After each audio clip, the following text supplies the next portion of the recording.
जी, सबसे पहले मैं ये जानना चाहूँगा कि आप रहने वाले कहाँ के हैं? आपका जन्म कहाँ हुआ था? सर मेरा जन्म बेसिकली मैं हरियाणा से रहने वाला हूँ और एक चरखी दादरी डिस्ट्रिक्ट है उसके अंदर मेरा एक छोटा सा गांव है बिही कला। मैं यहीं का रहने वाला हूँ, वहीं मेरा पालन पोषण हुआ है। तो आपकी शिक्षा शिक्षा की बात करूँ तो सर मैंने 5 क्लास तक मेरे गांव में पढ़ाई की है। उसके बाद मैं गांव में पढ़ाई नहीं कर पाया। कुछ कारणवश जो है मैंने 5 के बाद में मेरे ननिहाल में मुझे जाना पड़ा और उसके बाद 8 तक की पढ़ाई मैंने मेरे ननिहाल में की।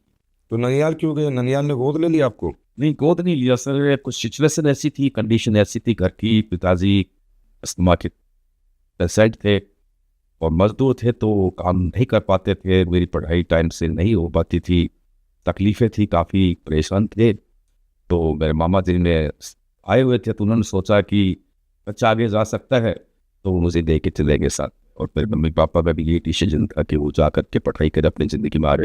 आपके पिताजी मज़दूरी करते थे? बिल्कुल सर, मजदूरी का काम करते थे फर्स्ट दिन। मतलब खेतों के मज़दूर मतलब खेतों में भी काम करते थे, लोगों के जो मकान बनते थे वहाँ पे जाके भी मजदूरी करते थे। ये कलर्स का व्हाइट वॉश होता है, इसका भी काम करते थे, मजदूरी की।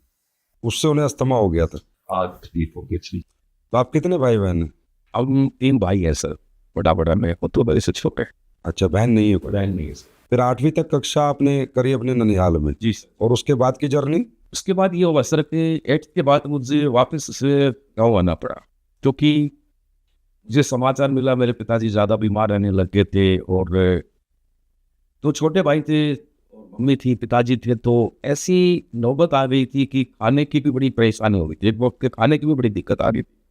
तो मुझे समाचार मिला तो मेरे ननिहाल वाले मुझे नहीं भेज रहे थे, बट ये मेरे से देखा नहीं गया और मैंने वापस मेरे गाँव आने का फैसला लिया, क्योंकि मुझे ऐसा लगा कि अभी मुझे चलना चाहिए और चल के मेरे छोटे भाई और माँ-बाप को मुझे सँभालना चाहिए। तो